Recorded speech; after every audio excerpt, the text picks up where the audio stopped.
noches para todos. Mi nombre es Carlos Benavides, yo soy ingeniero de soporte técnico. Primero que todo, agradecerles a ustedes su asistencia. Créanme que compartir este momento es muy agradable. Lo que le comentaba a Fabio es salir de la rutina y es concentrarnos en aprender algo. Les agradecemos como Holcim por sacarnos el tiempo, por escucharnos, por darnos el espacio. También esperamos que estén muy bien, que sus familias estén muy bien, pues recordarles que hay que cuidarnos mucho. La situación pues todavía no es que se haya solucionado, pero pues tenemos que ser cuidadosos, ¿sí? de lo que estamos viviendo actualmente. Y no, sin más preámbulos, que vamos a empezar con la charla. La charla es sobre vías, entonces es interesante, es construyendo vías con calidad, porque finalmente eso es lo que buscamos, construir las vías con calidad. Los temas que vamos a hablar son estos. Vamos a hablar de la preparación de la subrasante, vamos a hablar hacer una introducción sobre el vocabulario técnico que se utiliza en los pavimentos.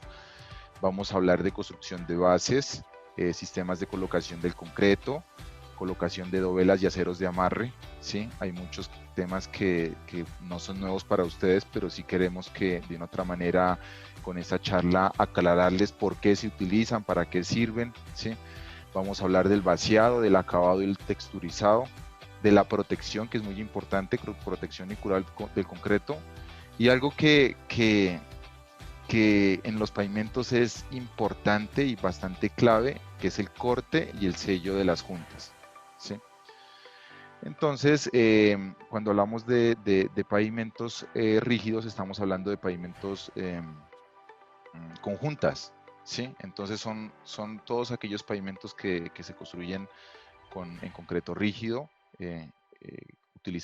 Podemos utilizar obviamente nuestro cemento, ¿sí?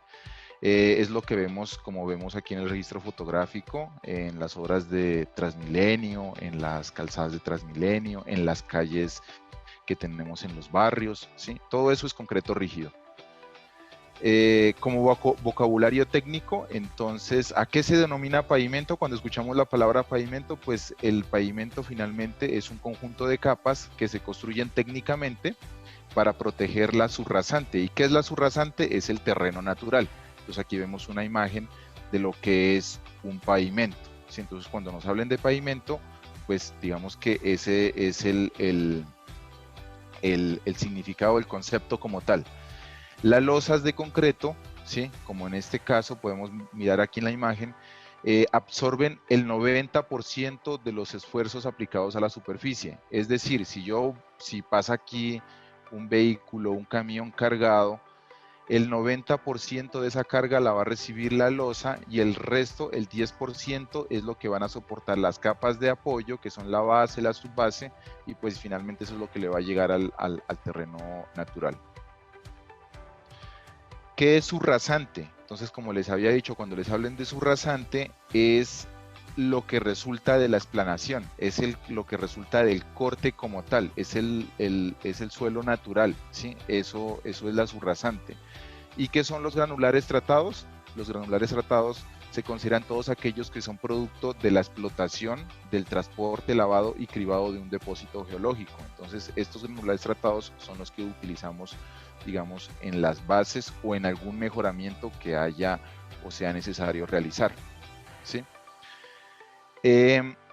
Hay algunos suelos que no son, o sea, no tienen buena capacidad portante, ¿sí? Es decir, el material, la subrasante, digamos, puedo decir que un suelo no es bueno cuando son finos, cuando es un limo, cuando es una arcilla, entonces son materiales expansivos. Normalmente suele pasar eso acá en zonas como la de Bogotá. Entonces, cuando yo no tengo una subrasante que de una otra manera no tiene unas propiedades que me permitan tener una cierta resistencia, hay que hacer una estabilización mecánica, ¿sí? O puede ser una estabilización química, ya les muestro en el siguiente slide. Entonces, ustedes pueden ver aquí una estabilización con rajón, ¿sí? Entonces, esto se hace para mejorar las propiedades de la subrasante. En algunos casos también se hacen estabilizaciones químicas, ¿sí? ¿Y cómo se hacen las estabilizaciones químicas? Las estabilizaciones químicas se hacen con cemento Portland, ¿sí? Se pueden, con el cemento, digamos, que nosotros utilizamos, el de uso general, también podemos, después de revisar una fórmula, podemos hacer estabilizaciones. Se pueden hacer con cal, con asfalto, con emulsiones asfálticas, con enzimas, ¿sí? Entonces, digamos que son estabilizaciones que me permiten mejorar las propiedades de la subrasante. Y bueno, entonces, para aclarar el tipo de pavimentos, aquí les muestro dos imágenes, ¿sí? Esta imagen que ustedes ven más oscura, ¿sí? Este es un pavimento flexible. Cuando yo hablo de pavimento flexible, estamos hablando de pavimentos que son hechos con asfalto. Y cuando estoy hablando de pavimento rígido, son pavimentos que están hechos con concreto, ¿sí? Con cemento, el cemento que nosotros utilizamos en nuestras obras. Entonces, este es el pavimento rígido. Ustedes ven aquí esta línea azul y una línea roja, ¿sí? Entonces, en esta gráfica lo que queremos mostrar es el índice de condición del pavimento cuando se construye. Tenemos una condición inicial y cuánto puede durar. Lo que ustedes ven en la parte, en el eje de las X, ¿sí? En la parte horizontal es la condición de serviciabilidad de ese pavimento. Entonces, les sugiero que pongan bastante atención porque en esta parte pueden ganar un premio, ¿sí? Entonces, la azul corresponde al pavimento flexible y la roja corresponde al pavimento rígido. Es decir, todas parten de una misma condición inicial, sino que los rígidos tienen más serviciabilidad que los pavimentos flexibles y los rígidos tienen menos mantenimiento. Entonces, aquí les voy a resumir algunas de las propiedades. Entonces dice que los pavimentos de concreto bien diseñados y bien construidos son más duraderos que los asfálticos, ¿sí? Los rígidos están durando alrededor de 20 a 30 años, los asfálticos 10 años y hay que hacerles mantenimiento. Los costos de mantenimiento en los pavimentos rígidos son inferiores a los pavimentos flexibles. La deformación superficial también es mínima en comparación a los flexibles. Estos pavimentos rígidos necesitan de menores espesores totales de la estructura. Cuando yo les hablaba de la base, la subbase, cuando yo construyo un pavimento rígido, pues utilizo estructuras, digamos, menores espesores que las de los flexibles. Son más seguros ya que las distancias de frenado son más cortas. Tienen menos interrupciones en los mantenimientos porque el único mantenimiento que se le hace prácticamente a un flexible es el mantenimiento de las juntas. En cambio, yo a un rígido, perdón, a un flexible, yo tengo que hacerle sello de juntas, tengo que hacerle sello de fisuras, tengo que hacerle fresados, bueno, en fin. También se ha demostrado que la economía del combustible en vehículos pesados pues es mejor en un rígido que en un flexible. Hay un menor desgaste del vehículo y los costos de iluminación pues son menores en comparación a los flexibles. ¿Listo? Entonces digamos que vamos a empezar también con los conceptos técnicos, pues para que nos demos cuenta. Bases granulares, que ya es lo que les había mencionado, bases estabilizadas con cemento, que es para mejorar las propiedades de la subrasante, bases de concreto pobre, también las podemos encontrar, bases estabilizadas con asfalto, mezclas asfálticas también densas. Algunas veces, de pronto en algunas de sus obras pueden haber visto que construyen las bases, después construyen una capa en asfalto y luego ponen el pavimento rígido como tal, digamos así, las losas, ¿sí? Entonces digamos que son estructuras que también encontramos en las vías. Y tenemos bases recicladas en RAP también, pues para que tengamos conocimiento. Poner mucha atención en este slide. Entonces, sistemas de colocación. Para los sistemas de colocación son los que prácticamente vemos aquí en las imágenes. Tenemos el de la parte superior izquierda, que son máquinas que prácticamente me dejan lista ya la losa, ¿sí? Entonces, estas se caracterizan porque la forma aleta es deslizante, ¿sí? Y tenemos estos que, como es, digamos que la parte inferior también es con formaleta deslizante, pero pues tiene una menor especificación en cuanto a operación que la que les estoy mostrando en la parte de arriba. Y las otras, digamos que estamos utilizando actualmente y las que nosotros normalmente vemos en las obras son las de formaleta fija, ¿sí? Entonces, ¿cuántos tipos de formaleta yo puedo encontrar en una construcción de un pavimento? Pues formaleta deslizante y formaleta fija, que es el método tradicional que se utiliza en las obras. Cuando es lisa, cuando la formaleta es fija, pues tenemos los rodillos y las reglas compactadoras. ¿Qué es importante tener en cuenta en las formaletas? ¿Sí? Que las formaletas, de las formaletas depende que digamos que yo cumpla con los niveles que tengo para mi pavimento, ¿sí? Que se cumpla con las cotas. La formaleta sirve de molde, entonces la idea es que la formaleta esté en buen estado. La idea es utilizar formaletas metálicas. En algunos casos pues utilizamos madera, pero pues no es lo mejor, ¿sí? No digamos que se tienden a deformar y eso en obra también me genera mayor sobreconsumo.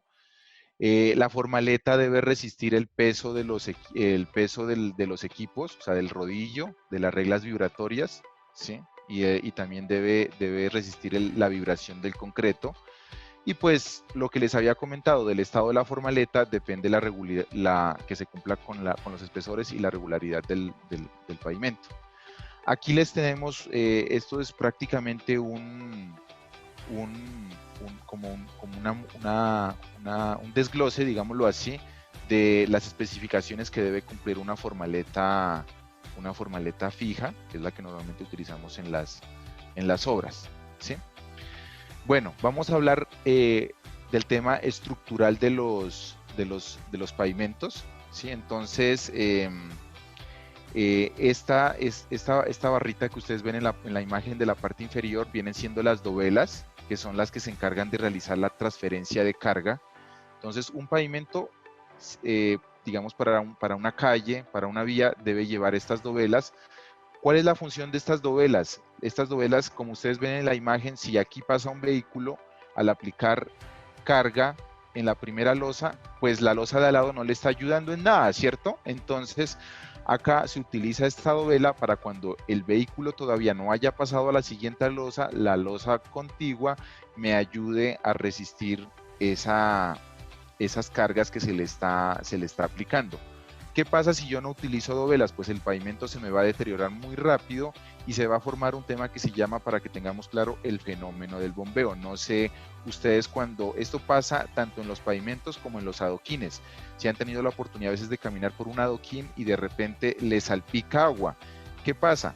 Que resulta que al aplicar la carga y no colocar estas dovelas, la losa empieza a erosionar la base y ese material empieza a salir y pues con el tiempo esa losa se va a fisurar, se va a partir por la esquina. Entonces, para que lo tengamos en cuenta.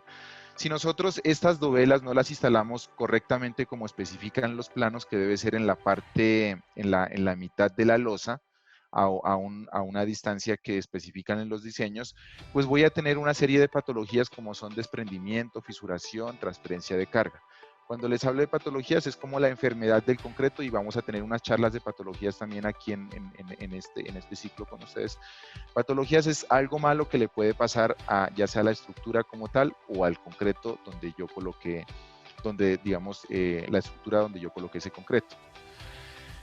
Características de las dovelas. Entonces, en las obras siempre se pregunta, venga, ¿por qué unas van lisas y por qué las otras van corrugadas? Entonces, las dovelas generalmente son lisas porque estas no deben adherirse al concreto, deben quedar sueltas. Por eso también se engrasan, ¿sí?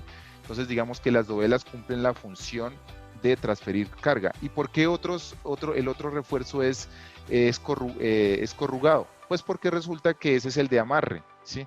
Las dovelas van en el sentido del flujo de los vehículos y las otras van en el sentido transversal, ¿sí? Entonces, Aquí, para que lo tengan en cuenta y cuando estemos trabajando en pavimentos, aquí lo importante es que estas dovelas se deben colocar en unas canastillas de tal manera que se garantice la instalación como lo está solicitando en las especificaciones. Se debe anclar esas canastillas, se deben anclar a la superficie para cuando se esté colocando el concreto no se arrastren, ¿sí? O sea, queden en el lugar donde queremos que queden instaladas. Y estas canastillas también tienen ¿qué es? Digamos que hay que cortar este refuerzo que ustedes ven aquí de la canastilla, pues porque lo que yo busco es que la dovela me quede suelta prácticamente, ¿sí? Entonces, para que lo tengamos en cuenta ese detalle. Y las otras que son corrugadas son los aceros de amarre que van en sentido transversal. Aquí la recomendación es no colocarlo en la junta, ¿sí? Como ustedes ven, eso digamos que no es buena práctica hacerlo ahí porque pues estoy interfiriendo el trabajo de la junta. ¿Por qué les hablo de las canastillas? ¿Por qué les hablo que se deben anclar bien al piso? ¿Por qué les hablo, aquí perdón que me devuelva, estos se llaman rigidizadores, ¿sí? Entonces los rigidizadores hay que quitarlos cuando yo vaya a colocar el concreto, pues para evitar que esto me quede amarrado, sino que me quede suelto. Aquí les muestro unas imágenes, ¿sí? De lo que normalmente a veces se ve en las obras y les hablamos de los rigidizadores, de las canastillas, de las dovelas, de cómo se deben instalar, pues para evitar este tipo de prácticas que finalmente me van a generar problemas.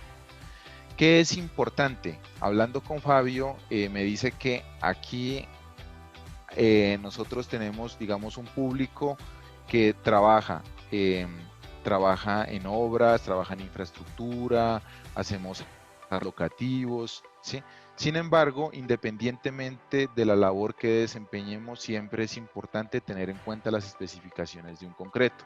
Entonces, para que tengamos en cuenta, los concretos que se colocan para pavimentos generalmente tienen un asentamiento bajo y tienen un agregado grueso. ¿Por qué? Porque esto me ayuda al tema de la resistencia a la flexión, porque ellos la carga que ellos resisten no es a compresión, sino a flexión, ¿sí? Entonces, pues también obviamente trabajan a compresión, pero pues en pavimentos la función de ellos es trabajar a flexión y los llaman MR o módulo de rotura, ¿sí? Entonces trabajan, es importante el respectivo control de calidad. Entonces aquí les muestro unas imágenes de cómo es el control de calidad en la obra, es a través de vigas, como ustedes ven aquí en la imagen, y aquí se falla esa flexión, ¿sí? Entonces por eso pues normalmente los llaman también módulo de rotura. ¿Qué es importante en el vaciado? Entonces en el vaciado siempre va a haber una persona que va a ser el líder de la cuadrilla, que va a ser la persona encargada de organizar a su equipo de trabajo. Entonces, cuando llega la mixer, cuando se hace el control de calidad o cuando nosotros mezclamos el producto en la obra, ¿sí? Lo que se debe empezar a vaciarlo, ¿sí? Por los diferentes medios que tengamos, ya sea manual, ya sea a través de una bomba o ya sea descargue directo.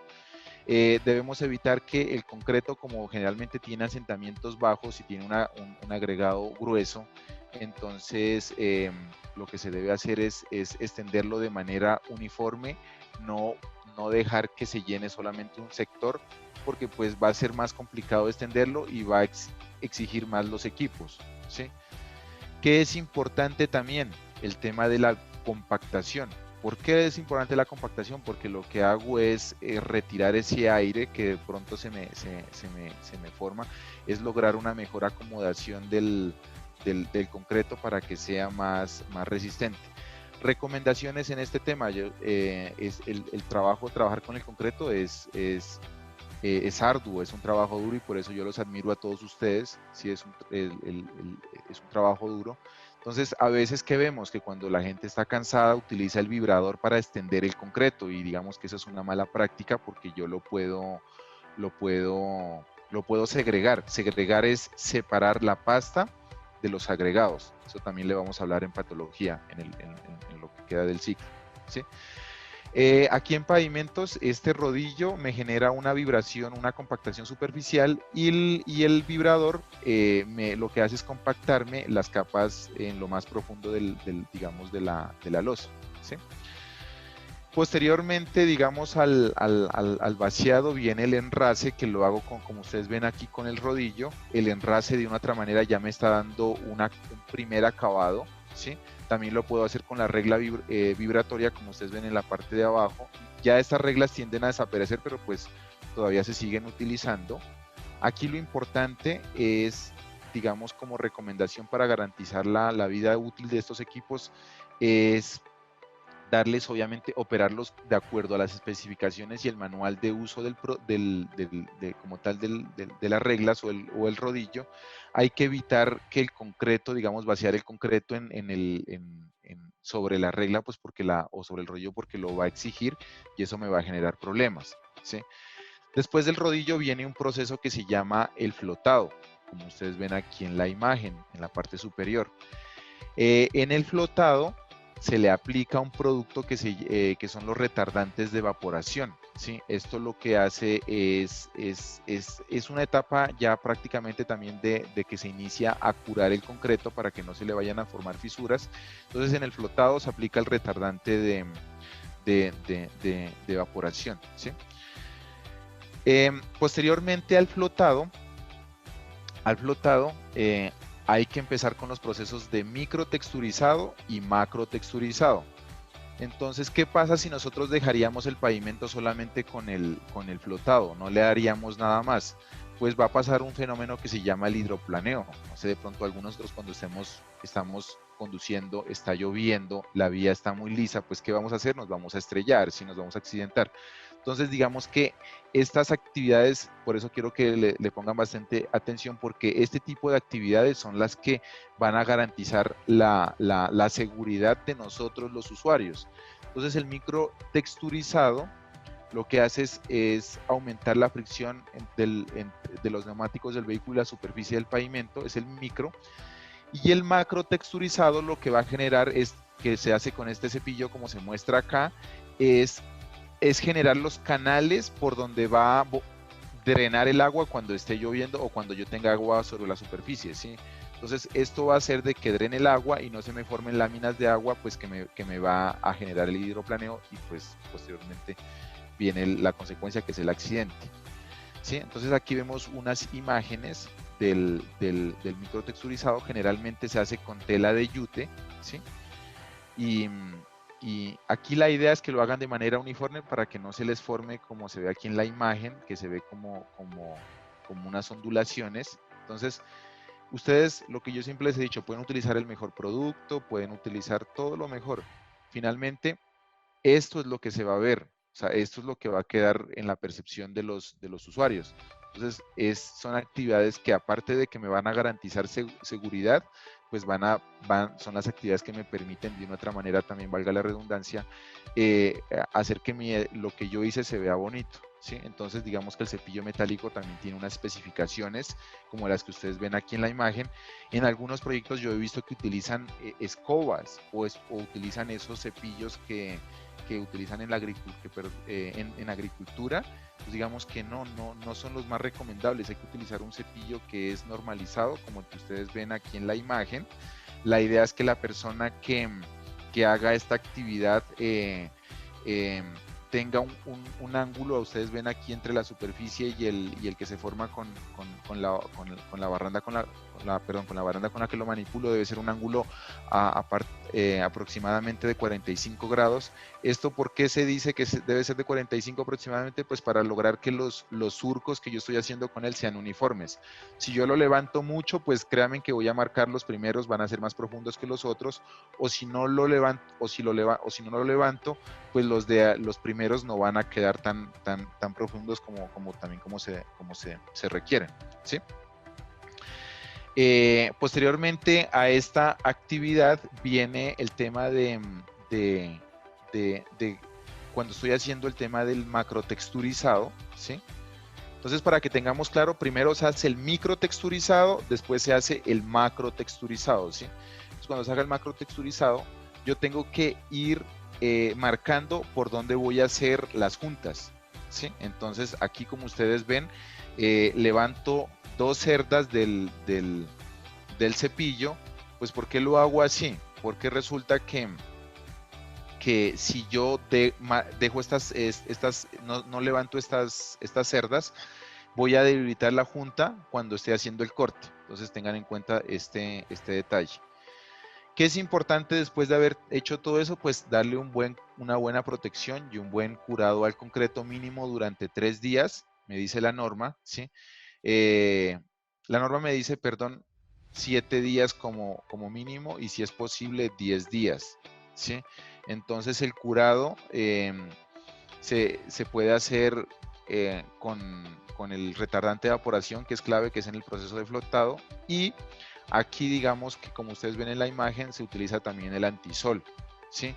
El mejor curador que puede existir es el agua. Entonces, pero todo el tiempo no podemos estar adicionando agua. Primero, por los temas ambientales, tenemos que cuidar nuestra naturaleza, ¿sí?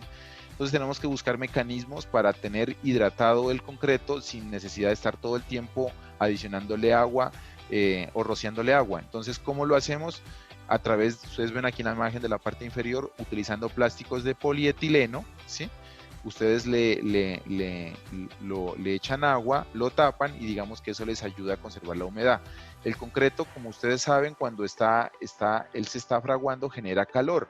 Ese calor hace que el agua que tiene ahí dentro se evapore. Entonces esa agua ya no se va a escapar porque va a haber un plástico que la va a retener. Entonces ahí estoy realizando la actividad de curado. Y señores, esto es clave, importante que lo tengan en cuenta, que es el corte y sello de las juntas. También les puede servir para ganar premio, ¿sí? Entonces, ¿por qué? ¿Qué es un corte y un sello de juntas? Son prácticamente un corte y un sello de juntas. El corte es una fisura estética y funcional. O sea, prácticamente yo corto porque si no corto, al otro día el concreto me va a decir, ven, por aquí debiste haberme cortado, ¿sí? Entonces, son estas imágenes que ustedes ven aquí, son imágenes que a simple vista no las podemos mirar, obviamente, ¿sí? Pero resulta que cuando ustedes colocan un concreto, en el día él va a tener unos movimientos como los que ustedes ven acá, que se llaman alabeos por temperatura y alabeos por humedad. Entonces ustedes pueden estar a las 12 del día aquí en Bogotá o en la región donde estén, puede estar generando mucho calor, y después por la noche puede bajar mucho la temperatura. Ese cambio hace que la losa tenga un alabeo, y pues si yo no corto de manera oportuna, pues se me van a formar fisuras, ¿sí? El corte, señores, el corte, a veces tenemos la concepción de que el corte lo debo hacer al siguiente día, y eso es falso. El corte lo debo hacer cuando el concreto se deje cortar sin generar desportillamiento. Normalmente el corte se hace entre las 6 y las 8 horas después de haberse colocado. Es importante que hagan esta actividad porque la mayoría, esto se les puede presentar incluso hasta en un andén. Si ustedes funden un andén de una longitud X y que sea una longitud bastante larga, digámoslo así, ustedes lo funden al otro día. Si no lo cortan, van a ver que al siguiente día se les va a fisurar. Eso no es un tema del cemento, eso es un tema de que debía haberlo cortado porque él va a liberar esfuerzos, y la manera de hacer liberar esos esfuerzos es pues realizando el corte de manera oportuna, ¿sí? El corte se hace a H tercios, como ustedes ven aquí en esta imagen. Esta imagen es bastante clara. Mire, yo que les dije que era el corte es una fisura diseñada, ¿cierto? Entonces, mire, ustedes ven que se hizo el corte y después se me fue una fisura acá. ¿Qué pasa si yo no hubiese hecho este corte? Pues se me hubiese fisurado la losa, ¿sí? Entonces, digamos que esa es la función de este corte. Se hace a H tercios de la altura, como ustedes aquí se les muestra un gráfico más claro, ¿sí? De cómo debe ser el corte. Entonces aquí está 1/3 de la altura de la losa, ¿sí? Y aquí ven un ensanche, ya les explico el ensanche cuando se hace. Entonces, señores, para que tengamos claro, las losas no se cortan a las 24 horas al siguiente día, no, se cortan es prácticamente a las 6 o 8 horas después de haberse colocado, cuando me soporte el equipo, el equipo de corte, ¿sí?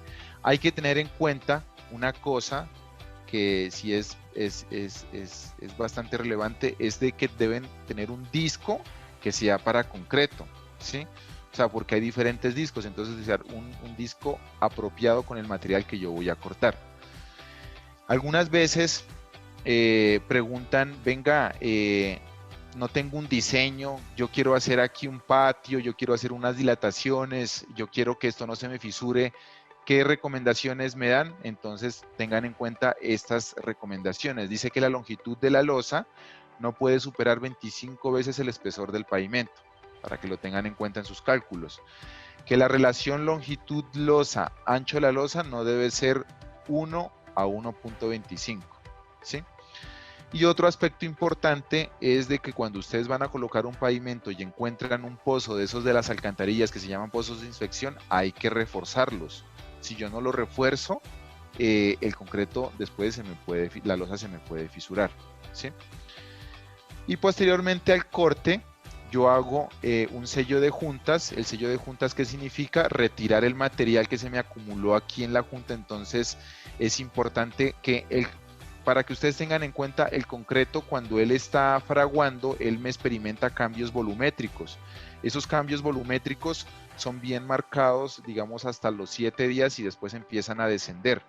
Por eso es que cuando me dicen curar 7 días es por la curva de contracción. Cuando yo sale de contracción es cambios volumétricos, o sea que se hace más grande y se hace chiquita como para que el tema sea claro para todos, ¿sí?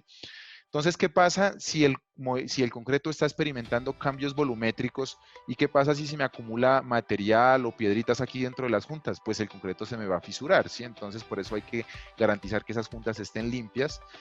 Hay unas especificaciones, digamos, de la presión con la que debe ir el aire para limpiar eso. Si ustedes de pronto no cuentan con estos equipos, pues sean cuidadosos de evitar que se me acumule material en esas juntas. Estas juntas se deben instalar el sello se debe instalar alrededor de los 20, 21 días, ¿sí?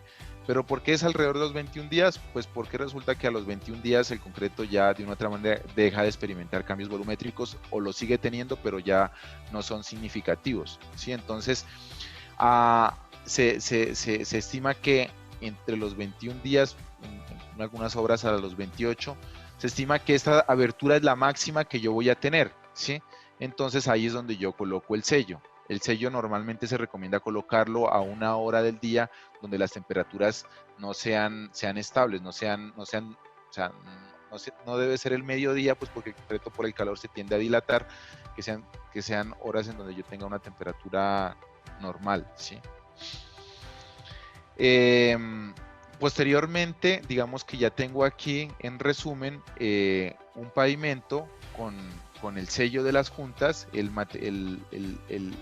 mercado me ofrece diferentes materiales, ¿sí? Como ustedes ven, y digamos que el sello de la junta lo que hace es también evitar que el agua, como ustedes les mostré en la imagen anterior, ¿sí? En una de las diapositivas ustedes ven que aquí se forma una fisura, o sea, la junta es una fisura diseñada, entonces esta fisura va hasta la base digamos, de la losa como tal. Entonces hay que garantizar bien que esto quede, digamos, instalado de la manera correcta, porque si no el agua se va a filtrar, me va a erosionar la base y se me va a formar el fenómeno del bombeo y va a partir la losa con el tiempo, que es lo que les comenté al comienzo, ¿sí? Finalmente, cuando se puede colocar en funcionamiento un pavimento. Entonces, no es al siguiente día, no es a los 2 días, es cuando la resistencia mínima sea del 80%. Generalmente eso es lo que especifican los diseñadores. Y no se puede dar tránsito si las juntas no están selladas, ¿sí? ¿Y por qué? Pues porque ya les expliqué las razones por las cuales se deben sellar bien las juntas, pues para garantizar la vida útil. Los mantenimientos que se le hacen a un pavimento rígido, si quedó obviamente bien construido, es esto únicamente, el sello de las juntas. Entonces, por eso es que al comienzo se hablaba digamos, de la diferencia con los pavimentos flexibles. Entonces, esa fue la presentación, ¿sí? Disculpen que de pronto fue un poco rápido, pero pues tengo entendido que ustedes vienen de un día ¿qué es? Muy arduo de trabajo, y la idea es llegarles pues con el mensaje y aclarándoles pues ese tema de los, como tal, de los pavimentos.